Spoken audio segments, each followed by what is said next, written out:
байгаль орчин аялал жуулчлалын яам үзүүлж байна. Самрыг ер нь хэн түүж бэлтгэж болох вэ талаар та бүхэн мэдээлэл өгье. За самрыг бол ахуйн болоод үйлдвэрлэлийн гэсэн хоёр зорилтоор авдаг байж байгаа. За ахуйн зорилтоор бол иргэн түүж болно.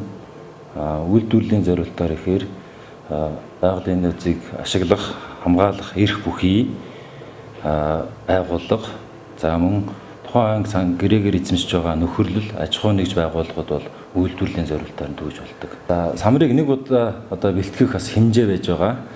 Ахуйн зорилтоор бол 25 кг хүртэл, судалгаа шинжилгээний зорилтоор 10 кг хүртэл, үйлдвэрлэлийн зорилтоор бол тухайн газар нутагт тогтоосон нийт нөөцийн 40% хүртэлх хувийг авч болдог.